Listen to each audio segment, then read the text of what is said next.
અંકલેશ્વરના મીરાનગરમાં વાસણની દુકાનમાંથી એસઓજી પોલીસે ગાંજાના જથ્થા સાથે એક ઇસમને ઝડપ્યો। ભરૂચ એસઓજીએ એક આરોપીની ધરપકડ કરી સપ્લાયરને વોન્ટેડ જાહેર કર્યો। ઔદ્યોગિક નગરી અંકલેશ્વરમાં નશીલા પદાર્થોના દૂષણને ડામવા માટે ભરૂચ પોલીસ સતર્ક બની છે, જે અંતર્ગત Bharuch special operation group SOG દ્વારા ગત સાંજે એક સફળ ઓપરેશન પાર પાડી વાસણની દુકાનની આડમાં ચાલતા ગાંજાના વેચાણના કાળા કારોબારનો પર્દાફાશ કરવામાં આવ્યો છે। બાતમીના આધારે એસઓજીના હેડ કોન્સ્ટેબલ શૈલેષભાઈ ઈશ્વરભાઈ અને તેમની ટીમે અંકલેશ્વર જીઆઈડીસી વિસ્તારમાં આવેલી પાકીઝા હોટલની પાછળ મીરાનગરમાં સ્થિત ખુશી બર્તન ભંડાર નામની દુકાનમાં દરોડો પાડ્યો હતો।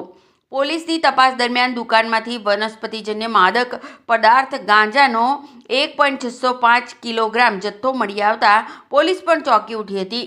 આ મામલે પોલીસે સ્થળ પરથી આરોપી સુરત જગદીશ્વરમાં રહે મીરાનગર અંકલેશ્વર મૂળ રહે ઉત્તર પ્રદેશને ઝડપી પાડી તેની કડક પૂછપરછ હાથ ધરી હતી। પોલીસ તપાસમાં બહાર આવ્યું છે કે આરોપી સુરજ વર્મા પોતાની વાસણની દુકાનમાં વધુ પૈસા કમાવાની લાલચમાં ગાંજાનું છૂટક વેચાણ કરતો હતો અને આ નશીલા પદાર્થનો જથ્થો તેને અંકલેશ્વરના જીતાલી વિસ્તારમાં આવેલી આલિશાન સોસાયટીમાં રહેતા સુભાષ શિવચંદ્ર યાદવ નામના શખ્સ પૂરો પાડ્યો હતો। પોલીસે ઘટના સ્થળેથી રૂપિયા 80,250ની કિંમતનો 1.605 કિલો ગાંજો, રૂપિયા 5,000નો એક મોબાઈલ ફોન અને 700 રોકડા મળી કુલ રૂપિયા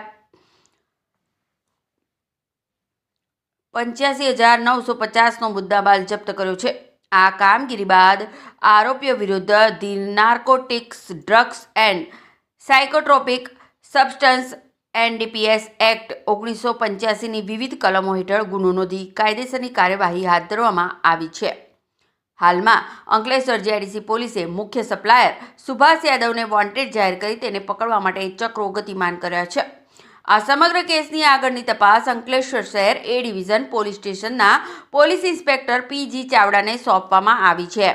પોલીસ હવે એ દિશામાં તપાસ કરી રહી છે કે આ ગાંજાનો જથ્થો ક્યાંથી લાવવામાં આવ્યો હતો અને આ નેટવર્કમાં અન્ય કેટલા શખ્સો સંડોવાયેલા છે।